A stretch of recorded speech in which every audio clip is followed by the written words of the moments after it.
Hello there, right here, and I'm joined by Activation. Hello. And guys, what you see behind us is an insanely fast basalt farm that is infinitely automatic. This thing produces over 144,000 basalt per hour. And as you can see, there's really not that much to it. There's a couple generators, a TNT duper, and a sweeper. So basalt is a new block that came out in the 1.16 Nether update. And you can find this naturally here in the Soul Sand Valley with these basalt pillars that generate throughout the biome, but you can now also generate it using this type of generator. We need to have soul soil on the bottom, we need to allow lava to flow over top of it, and then we need to have blue ice adjacent to that lava flowing. This will create a generator, what we got right here. This is actually an extremely fast one that we designed. And these will give these really cool basalt blocks, which you can rotate just like logs. There's also a polished variation. You can get that by either using a crafting table or a stone cutter. In crafting table, it is a 4x4 of normal basalt, and this will give you 4 polished basalt. Or with a stone cutter, you can put in your normal basalt, and then it will produce polished basalt in a 1-to-1 ratio as well. And the polished variation looks really cool with some nice textures. So the entire contraption consists of a little bit of redstone. There's actually not as much as you would think for such a fast device. Here is the entire thing, a little lookabout of it. There is essentially the same thing on 4 different sides, and these are generators pushing the basalt downwards and then inwards towards a TNT, which is blowing it up while the blocks of basalt are in block 36 form, essentially between being moved from 2 different locations. This makes them super easy to blow up, as basalt has a sort of high blast resistance, so we want to give them a low blast resistance. We can do this by having them in that block 36 form, which gives them a blast resistance of 0. All the items are being collected down here automatically with this flying sweeper, and all those basalts are being placed into these chests here, and you can see this thing is insanely fast. This farm will produce you more basalt than you'll ever know what to do with. You could probably sell it to your friends or something on the server, as this device can produce more blocks than most cobble generators. So this device was a collab between me and Activation, as well as we had viewers join us during the building process, and we did build this up during our snapshot testing stream, which was a lot of fun. We actually did almost a 7-hour live stream of building this as well as working on other farms. And Activation is going to go into more detail about the different parts, starting here at the generator. So with the generator, if we come up here, there is a clock-based system, which can basically is the brain of all 4 of these generating based pulses. So if we come back over here, we have this machine right here where you can't even see the basalt generate, because this is on a 10 game tick timer, I guess clock, and since basalt can generate, or lava can flow every 10 game ticks, we have this system pretty much timed to the T. And right here we have 4 different things. Knowing that TNT takes 4 seconds to blow up, we have to make sure that this thing pulses once before that TNT explodes, and then the second time it pulses, it'll be in the same exact game tick that TNT explodes. So right down here is basically the head of the operation. So right here, we have the basalt going down like so, and in this case, you notice how this pulses before that TNT explodes, and then the next pulse it goes. It's controlled by this redstone torch right here. This redstone torch comes all the way up this torch line right up here, and it actually goes through this T flip-flop based circuitry, which will activate this duplicator that'll propel the TNT forward and back down over here. So with this well-timed clock up here, it goes to all 4 segments, and since we can easily predict when the basalt generates, we don't really need to time anything else too precisely. We know that all the basalt is going to reach the bottom of each of these at the same time, and therefore it's going to activate this torch here, which is going to pulse it forward, and since once it gets synchronized, it's never going to go out of sync. We can really simplify the entire device here. And we know that every time it pushes down a full layer twice, that we want to activate the TNT once. So we just have a T flip-flop here, which is sort of like a binary counter. It counts to 2 and then it activates the TNT. This makes that redstone relatively simple. The only complex redstone is this clock here, which is the thing that's running the entire thing, and also turning it on as well as off without causing any problems. We want to make sure to turn it on. We want there to be a TNT that removes the majority of the basalt in the area. Otherwise, if you wait for the machine to dispense the TNT, which will happen after 2 more layers are introduced, it's going to be too close to the center and it will cause problems. So let's go ahead and turn this off. We have an off switch right here, and I can show you how it turns on as well as off. So the on switch, which it does, is going to first turn on this sweeper here. That is just going to activate this observer, which is going to allow it to take off. And this is a sweeper that is bidirectional. So we'll fly this way, and we just have a bumper device here which will activate it and send it back to this way. It'll also come up here and turn on this piston, which is going to extend, pushing the redstone block into this clock.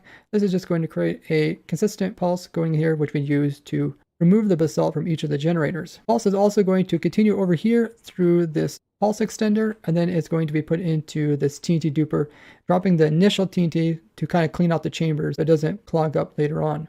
So let's go ahead and turn on. You guys can kind of see that happening. First thing it does, it goes over here and activates the TNT, and it went down there and dropped.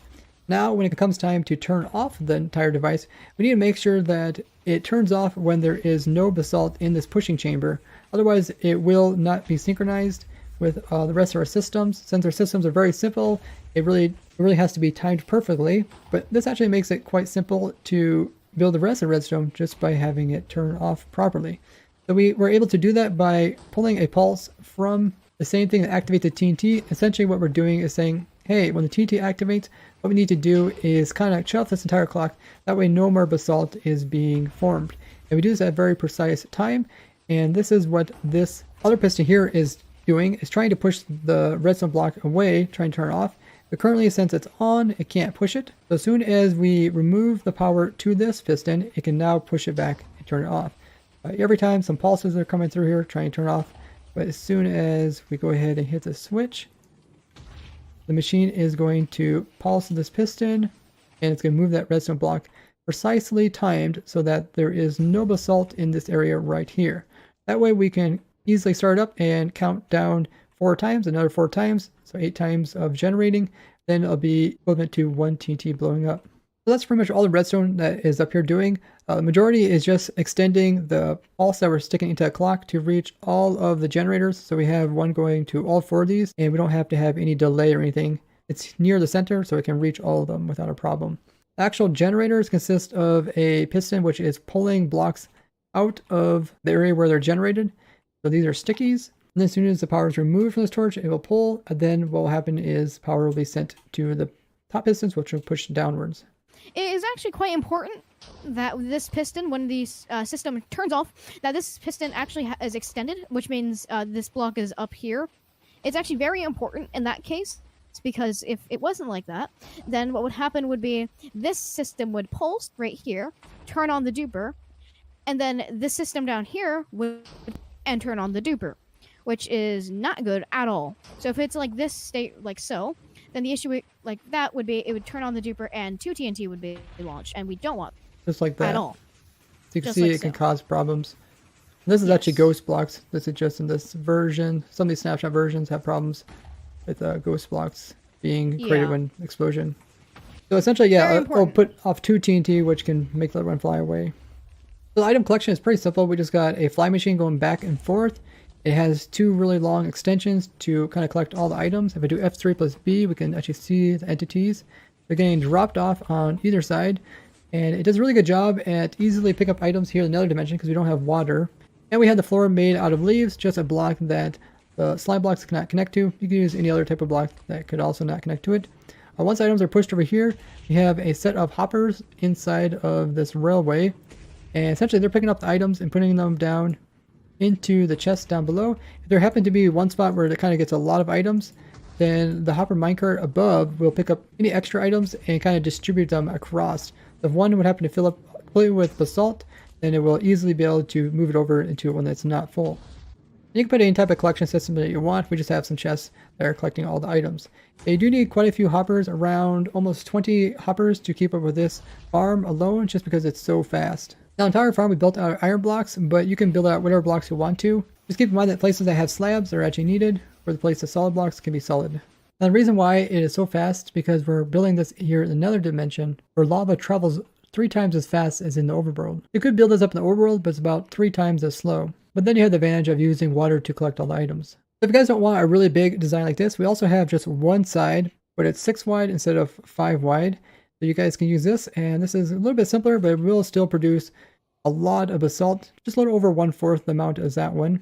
And activation is going to, just to give you a rundown of this. We have the same exact clock we used on the other mechanism, and even with the other mechanism, we have this repeater right here.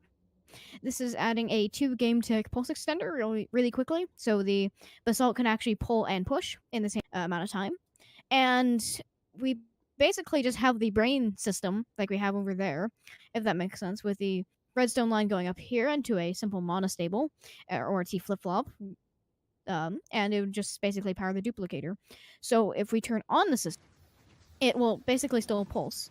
Because this is not a four-way system, we don't actually need the random amount of the other redstone line activating it. We just need this system right, because we do not have four machines ready to collide with each other. If you want a little bit more TNT efficiency, you could replace this block right here with a wither skeleton skull or any other skull. So it'll align with 0.5 of a block, exactly, or a stair. And you could actually get a little bit more TNT efficiency out of this machine. That's because we are currently working with a even number of basalt here, where the TNT is centered on a odd number of blocks. You can kind of see it blows up here. So if it was kind of between the two blocks, it'd be a better job of blowing them up on both sides. The activation is going to turn it off. And with this design, you need to make sure to remove any basalt that is down here inside of front of these pistons. Otherwise, it's going to affect it when you start it back up again. And we didn't put in a collection system. You guys put in your own collection system. You can use like a hopper minecart too if you want to pick up these items, because there's not going to be as many. So just with this little one, it'll produce around 36,000 items per hour, which is a lot of basalt. A very fast basalt farm, yet very elegantly designed. I had a lot of fun with all you guys during a snapshot stream designing up this farm as well as others. And hopefully guys, with this video you guys are able to see that you can actually design a very fast farm while not making it that complex. Speaking of simple setups, this is the simple player mining basalt farm that I designed.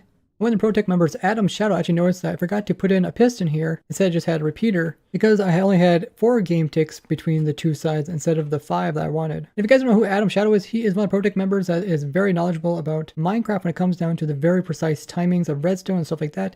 He also has a YouTube channel where he goes into detail about devices that are extremely fast. You guys should check him out. I'll link him down below. But now I just went ahead and just put that piston in. It's pretty much the exact same setup.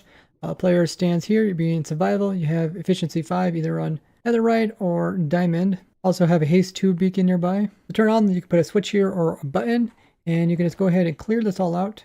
Push the button, aim forward, and hold down right click. And then you just hold down your left click, and you can see how insanely fast this thing is. It produces 72,000 basalt per hour, which is the fastest that a player can actually mine. Notice how my pickaxe, you can see it kind of flying in front of my character. It never actually comes back up to the default state, so if I would stop, you kind of notice how pickaxe sits here. And you do have to start mining before the machine fills it with basalt. So notice if I would start mining now, that after I let the lava wait, you can see how my pickaxe comes back up to the default state. That means it's not actually being used all the time. If you run it like this, that's only half the speed. You can find the world download to this device in the description of that other video. Remember guys, go ahead and share this device with other Minecrafters. That is the best way to support me, as well as leaving a like on the video. If you'd like to see more types of automation and farms like this, Activation has his own YouTube channel, and he designed a couple different types of tree farms as well as other things. I'll link it down below. Make sure you guys hop on over there and subscribe to him.